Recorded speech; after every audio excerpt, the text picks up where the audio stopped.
Hello everyone, welcome back to 1001 Nights of Lessons, or welcome to the podcast if you're new. And I'm sure if you found this video by searching for information on Hawaii, you will be new here. And I'm so excited for your Hawaii trip because I am going to share with you 10 things to do in Oahu, Hawaii, based on my real itinerary and real experience, things I enjoyed, things to avoid. So if you have an upcoming trip to Hawaii, and if you ever plan to go to Oahu, Hawaii one day, this episode is for you. I will get down to the specifics with my recommendations, including places to eat, activities to do. It will be a very practical travel guide. If you're listening to today's episode, I also recommend you to watch it as well if you can, because I will be inserting B-roll footages of specific mentions, so you have a really good visual of what I'm talking about as well. Wow, I love how we just went straight into it. And I didn't even mention, I'm your host, Dilda Rabadu, and this is Night 37. Are you ready to teletransport to Oahu, Hawaii? Because I am ready to reminisce my trip. It is truly a missed opportunity if you don't rent some sort of open roof convertible car to drive around. Imagine how cool and how amazing it would feel if you're just letting your hair go driving through the island with wind blowing. So that was a must for me, and that's exactly what I did. Last minute, I opted for an open roof Jeep that's a bold yellow color. It was really one of the best decisions I've made for my 2 weeks on Oahu. The weather is perfect for it, and you will regret it if you don't. The second thing you must do is explore the Waikiki beach and the Waikiki shopping strip, one of the most popular destinations when people visit Honolulu. It is very commercial, very Rodeo Drive-like, the Waikiki shopping strip. There's so many malls, designer brands, and there is a beach right next to it. Warning, it is very, very crowded, but don't let that stop you to still enjoy the beach because the tides are really nice. The sunset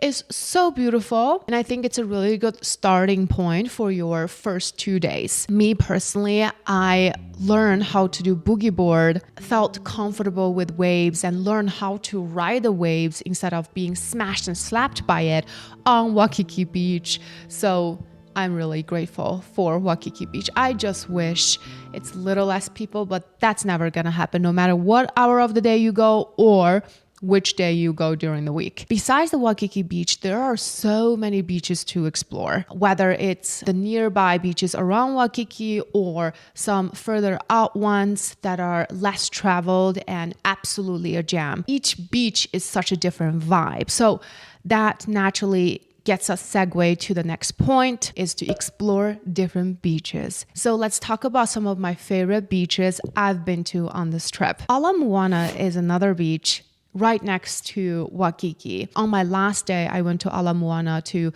just enjoy the last few hours, watch the sunset. There are people swimming there as well. So it's a calm, cool spot to go to. Driving 30 minutes to the east side of the island, you will arrive in Kailua. And in Kailua, there are 2 beaches worth going to. Lanikai Beach, and then right next to it, so close to it, Kailua Beach. Both beaches are so calm, perfect for kayaking, snorkeling. I heard at the right time of the day, you can see turtles on Lanikai Beach. But when I went, there was no turtle, sadly, but next time. Now, let's go up north. Let's talk about the beaches of the North Shore, which is arguably one of the best beaches on Oahu, Hawaii. Waimea Beach is known for surfing. In the winter seasons, you will see world-class surfer attending surf competitions there or just practicing surfing, doing what they love. The waves could get to 30 to 40 feet tall. I learned a legendary figure to Hawaiian people, Eddie Aikau. He was a lifeguard and a big wave surfer. The contribution he made to the local Hawaiian people in his lifetime surfing, and even his death was so heroic. He was on a boat and it was extreme ocean weather condition. The boat flipped. He surfed out to get help, and he did. And afterwards, no one has seen him again. Just even how he died is through helping people, saving people, doing what he's done all his life, which is surfing. It brought tears to my eye learning about Eddie's story. And there is this annual competition called the Eddie, and it is one of the most honorable competition to be invited to among the big wave surfers. And I'm glad I get to know Eddie. Next beach in North Shore I want to talk about is Laniakea Beach, also known as Turtle Beach. This is exactly where you can see the green sea turtles resting on shores. And yet again, when I went to Laniakea Beach, I missed it. Also, the sunset is beautiful. Layers of clouds, like very heavenly, which is ironic because the name Laineakea means immense heaven in Hawaiian language. But sadly, I was 50% distracted because I was looking for my phone. Quick story time, I lost my phone. Me and my friend that I met on the hostel, what's her name? Effie. We were driving already on the way back, and suddenly my phone disconnects from the Bluetooth of the car. And that's when I realized I lost my phone. So we parked and we went back. I was scavenging inch by inch in the sand, asking everyone, have you guys seen a phone? Have you guys seen a phone? I have to find it. All of my Hawaii photos on this trip are in there. That is the most valuable thing in there. And then my vlogs and everything. So while I was anxiously looking for my phone, I couldn't help but notice the beautiful sunset. I was like, wow, it's so beautiful. Where's my phone? Oh my God, the sunset is insane. Have you seen my phone? The switch up is diabolical. Okay, long story short, how I ended up finding my phone is that I used Effie's phone to log into my Apple ID and then marked my phone as lost and then have like cash reward and stuff. The second I did that, I heard a call back. A kind surfer has picked up my phone and we arranged to meet up somewhere, and I got my phone back. When I offered a cash reward, he didn't want it. He's like, just say aloha and call it a day. And this is the Hawaiian spirit, everybody. Okay, so that's on Laniakea Beach. A beach in North Shore that's famous for sunset is actually not Laniakea Beach, but Sunset Beach. I was planning to go. I wasted all my time finding my phone, so I didn't go. If you want a perfect golden hour sunset enjoyment, go to Sunset Beach. They are all a mile next to each other, very, very close. So it's easy to just beach hop. You know, I love cafe hopping. Now I can add to my hopping resume that I love beach hopping as well. A perfect photo spot is the lobby of Ritz-Carlton. It has this open panoramic view of the Turtle Bay Beach. That's a really good spot. Obviously, if you have the resources, stay in the Ritz-Carlton up in North Shore. I think it's one of like the best hotels you can stay in North Shore. And then there's also the Turtle Bay Resort. So those are all the beaches that I'm going to mention to my knowledge that I've either researched or been to. Now, let's take a quick commercial break. Surprise! The sponsor of this episode's commercial break is also me. In 2026, I am going to open up online courses for people who are interested in learning Uyghur language and English language. On TikTok and Instagram, I share Uyghur culture and language videos to educate people about my culture because I love my culture. Why not, right? As an Uyghur girl, I'm really proud of my identity and I'm overwhelmed by the responses of people who also are interested in learning this literally endangering language because less and less people are actually able to speak it fluently nowadays, including myself. My mother language is digressing so horribly, so I'm doing what I can to educate myself and also whoever is interested. And a lot of people on social media have requested Uyghur language course from me. A lot of you have followed me are from all over the world, from Central Asia. Some of you have also requested English speaking language courses. And if you're interested in learning Uyghur language or English with me, you can drop your email, sign up for the email list for the online courses that will be launched in the new year, hopefully first quarter. That's what I'm aiming for in 2026. Once you sign up for the email list on the website, 1001nightsoflessons.com, which is the name of the podcast, very easy. I'll link it in the show notes as well, 1001nightsoflessons.com. You will get updates of the online courses. I'll let you know when it's time to sign up, actually, when the course is launching, the curriculum, details of the course, lots of info. Right now, the thing to do is to sign up for the email list. Few more other announcement. I've mentioned it in one of the past episodes, but I just want to remind you again, for the rest of the year in 2025, during the holiday season, the podcast will be bi-weekly cadence. That gives me more time to develop the online course, think about the rebrand. So many things are happening in my brain, so much to do, and I'm excited for it. I think that's all the announcement for today. Let's go back into the episode, shall we?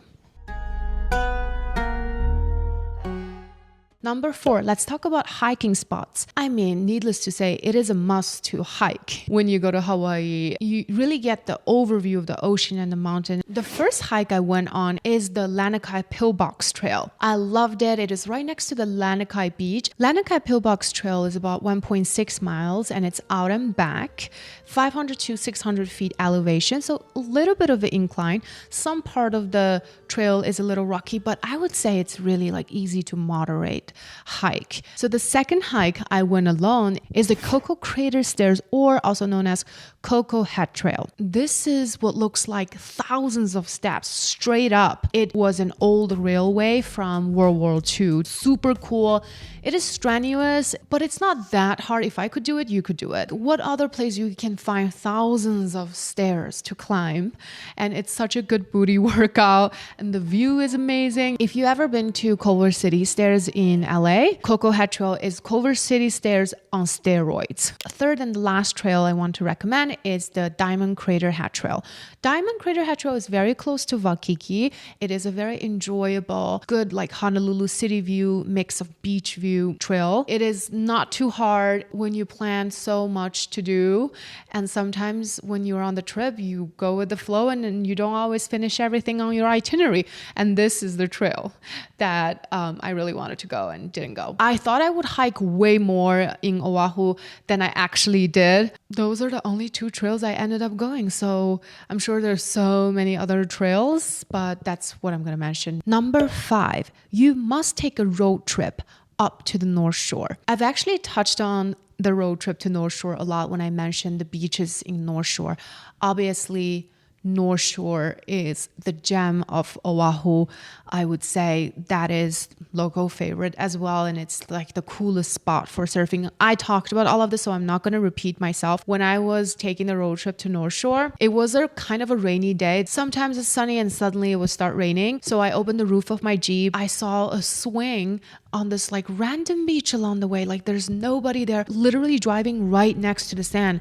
And I was like, we have to stop. That is the charm of road trip. Like just stop whenever you want to stop. And along North Shore, there are so many fruit stands, cute spots. You have to stop, right? So that's what I did. And then I start like running in the rain, taking the swing. While we were there, the rain starts pouring, and I realized like I cannot keep driving with rain pouring into the car. I was drenched like the soaked chicken. The analogy is really weird, but that's what came to mind. So not too much on this, but I just want to mention it is a must do to drive up to the North Shore. Do not stay and get trapped in the touristic Honolulu area. Like just go out there, okay? Let's move on to number 6 thing to do, which is to eat all the delicious food and snacks in Hawaii, restaurants to go, coffee shops to go. So I'm going to talk about everything food and drinks related here. There's so many great acai bowl spots. Since we were just talking about North Shore, there's one in North Shore. There is this acai bowl stand called the Halewa Bowl. They have beautiful looking acai bowl that you must try. All around the island really, but North Shore specifically, there's a lot of shrimp trucks, right? So Giovanni's shrimp truck. That one I didn't try, but I went to Jenny's shrimp instead because from the review, I heard that Jenny's shrimp has less buttery, like oil feeling. So I opted for the less oily option, but Jenny's shrimp was delicious. The shrimp was crispy. Actually, I'm salivating right now. So definitely try those shrimp food trucks. In my 2 weeks in Oahu, I tried a lot of Japanese food, Asian food.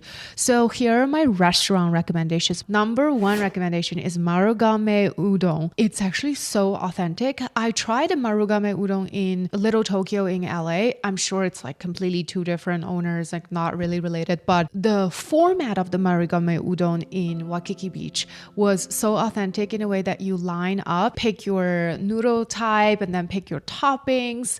And I even tried to practice my Japanese I learned from Duolingo by saying "Arigatou gozaimasu. Kore wa ramen desu ka?" Another really, really authentic ramen place I want you to try is called Tento Ramen. They have the triangle sushi rolls as well, hand rolls, and their ramen, the broth is so rich, so authentic. Must try. If you like Japanese food, you're in the right place when you're in Hawaii. You will have a lot of options. On that topic, the 7-Elevens of Hawaii are all owned by a Japanese company, so you will find a lot of Japanese snacks or Asian snacks in the 7-Eleven. I also tried Sura barbecue, which is a Korean barbecue. Loved it. Very authentic. They even have those like strips along the pot for steam egg, mac and cheese. Oh my God, I'm hungry. For my Central Asian friends, there are actually 2 restaurants I want to recommend and mention. And even if you're not Central Asian, these are really good Mediterranean, Central Asian food you can try. So there's actually a Uzbek restaurant in Hawaii. Can you believe it's called Silk Road Cafe? There's also a Turkish restaurant, very famous. Interior is really cozy. Reviews are amazing. Food is amazing, called Istanbul, naturally. So if you're into Mediterranean food, Turkish food, Central Asian food, those are the 2 restaurants to check out while you're in Oahu. One of my rituals while I was on the island is to grab coffee in the morning and matcha towards the afternoon. So I tried a lot of coffee shops, and here are some of my favorite coffee shops. In Hawaii, I found out that the macadamia nut latte is a specialty. I went to Kona Coffee and then I tried the macadamia nut latte from there. It's a little bit too sweet for me, so make sure to modify. The other coffee shops I visited, I love the lattes from Kai Coffee. They have 2 locations, one along the strip, one inside the mall. But my favorite coffee shop is called Arvo Coffee. Their matcha lattes are amazing. They also have 2 locations, one more inside the city and then one closer to Waikiki. Now, let's move on to the next thing you can do, which is to visit museums in Hawaii.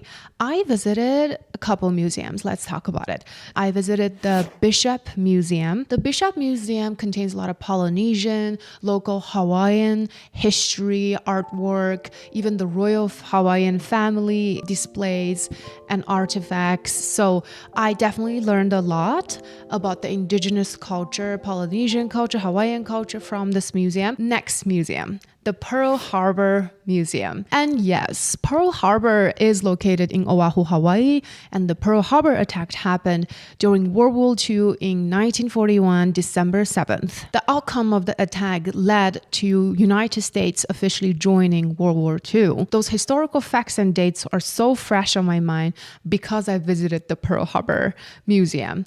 Well, here's the catch. I went to see the outside, the memorial, and then the fleet from afar, but like very close already. But I didn't pay for the Pearl Harbor Museum ticket to enter. I first entered a gift shop, flipped through the history books, and learned a lot from the gift shop alone, from the books. So I didn't pay for the ticket and fully enter the museum, but that's one iconic place. If it's your first time visiting Hawaii, you must go. You could learn a lot from the gift shop. That's like broke girl tip. That's it on the museums. Number 8 is a list of fun activities to do. And most of these activities are tours or require reservations and a little bit of advanced planning. Let's start from a visit to Kaulua Ranch. Kaulua Ranch is a location for many famous Hollywood movies, including Jurassic Park, Lost, 50 First Dates, Adam Sandler, hello. Does any of these movies ring a bell? They all think there's something magical about this ranch that takes you to another world almost. It's 4,000 acres of private valley, and on the ranch you can obviously see a lot of ranch animals, but also you can take a horseback riding tour. Requires reservation, by the way, and it's very demanding, so I urge you to book way in advance, and that is why I didn't get to go. But I know that this is something worth doing, so I'm mentioning here. The ATV ride is another option on the ranch. My friend Affy that I met on the trip went there and she is raving about it. She did say that her hip is super sore after. The second activity I want to recommend is skydiving. Hawaii is a known skydiving location. The two skydiving companies that I saw people in my hostel went with a lot is Go Jump Hawaii and the other one is Skydive Hawaii. And both of them are very reputable, safe, professional, and has been operating for a long time. The jump itself is close to $200, and if you want any photos taken, it's additional fee on top of that. So it's a very costly activity to do. But I'm sure if you want to check off your bucket list, you will go for it anyway. For me, I decided to stay economical in this recession economy. So I didn't go. Or is that an excuse to camouflage my imminent fear of skydiving? I'll let you be the judge on this one. Next activity is my personal favorite. If I were to recommend just one activity to book, a reservation to book for you to experience, is this one. And I think it's friendly for all kinds of people, and no matter who you are, your risk-taking level or sporty level, like you're gonna love this because it's a very good mix of outdoor activity / culture. You'll have a good time regardless. Okay, too much foreshadowing. It is the Taulua dance experience. It is traditional Hawaiian dancing, and there's one in Waikiki. There's also one in North Shore. I recommend the North Shore one because it takes you to a hike in the Waimea Valley, and then you can jump into a natural pool. How amazing is that, with life vests provided under supervision? And afterwards, you will have to enjoy Hawaiian dinner accompanied by a performance of the Taulua dance. I am describing this to you in such longing and regret because once again, this is one of those things that is very popular and it's really hard to book. And everything about my Hawaii trip for myself was kind of last minute. So this is the one that I wanted to book, but I didn't. So guess what I opted to do instead for a fun activity in Hawaii? To go see the sharks. The caged shark tour. So that's naturally the next thing you could do. Do I recommend going to see the sharks? No. This is one thing that I'm just going to say I did it and you don't need to go.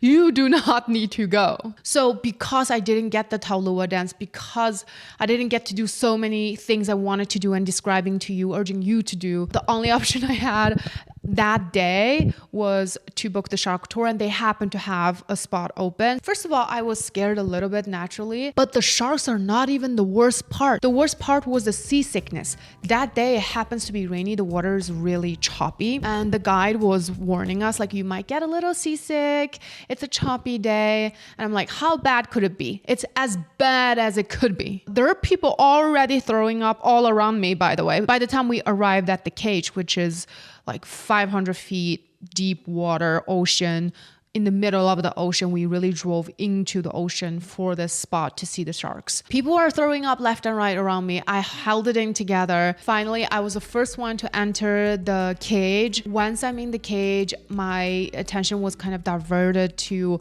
focus on the sharks and getting the footage and just enjoying that moment. So it was kind of fun for 10 minutes. But the rest of the 2 hours in order to get there and back, torture, pure torture. We are in the cage, the sharks are not. There were a cluster of sharks swimming all around us, super cool. One of the shark is wounded. And I wonder what happened to that poor guy. It took me the rest of that day to recover from the seasickness. It was that bad. I don't know how those guides do it over and over again. So some other things you can do just to throw out the options for you is to do zip line. You can also take a surf lessons if you're good at swimming. Number 9 thing to do is to visit botanical gardens. But the one I'm going to recommend is also the most Instagram famous one because I am basic like that. It is the famous Ho'omaluhia Botanical Garden. It's a 400-acre of botanical garden, also surrounded by mountains. View-wise, very similar to the Kaulua Ranch vibe. I drove up with my Jeep and enjoy the scene with music blasting. It was amazing. Right at the entrance, there is a patch of botanical garden that you can see different plants. It was a little bit underwhelming for me, but then along that pass, there's a short 20 minutes hike to a lake. It's really peaceful. You can grab your sandwich and have a quick picnic there. When you walk back, grab your car, drove further into Ho'oma Luhia Garden to see other nuggets. I enjoy the view and the ride more so than anything. And there's a patch of grass. I just remember circling around, spinning around like the main character in the movie and doing cartwheels on it. So it was a lovely experience and memory for me. So that's the botanical garden you need to go. Last thing you need to do when you're in Oahu, Hawaii is to make an effort and learn a little bit of the Oleo language, which is the native Hawaiian language of the indigenous people. I really enjoyed learning Hawaiian culture. I just think it's so very cool, lack of a better word. And I learned quite a few fun phrases outside of the well-known aloha and mahalo. So I want to play a quick little clip for you that summarizes everything I learned in Olelo language. Let's take a listen. Let's start from the most useful phrase, aloha. It means hey, hello, and did you know it also means I love you? And you can even use it to say goodbye, which I will give you an example later. Mahalo. Mahalo means thank you. You will see it all over the airport. It's on the signs of a lot of restaurants as well. Next, I learned how to throw a shaka. A shaka is the hand gesture equivalent to aloha. In traffic, if someone let you pass, you should always throw a shaka back at the driver. Actually, I tried to do this, but I threw the lamest, shyest shaka ever, and you can't blame me. It's my first time doing it. I basically did this. The looser, the better. It's like hand loose, it's also known as.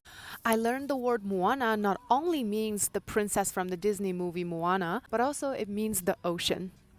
Ala Moana. Ahuiho means until next time. You can use it with aloha together to say goodbye until next time.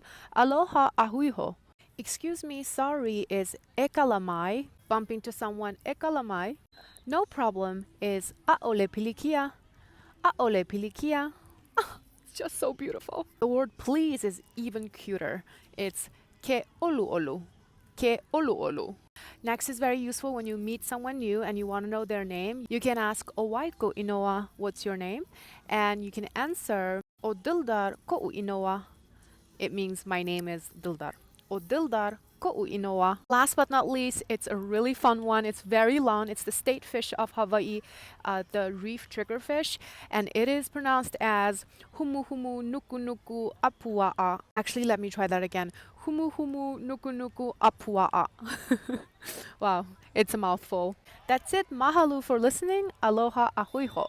Well, I hope you learned a little bit something about the Olelo language and culture from that little clip. And on that note, I would just like to say travel is truly knowledge in experience form. Overall, it's just something spiritual about it. No matter where you're from, to love every inch of the earth, experience it, love it, cherish it. Yeah, I think that's a perfect sentimental way, poetic way to end today's episode. I hope this is a sign for you to visit Oahu, Hawaii. I mean, there are so many other islands I haven't been myself, like Maui, the Big Island, and the rest of the islands. I want to explore them all in my lifetime and next times with my loved ones. Thank you so much for listening.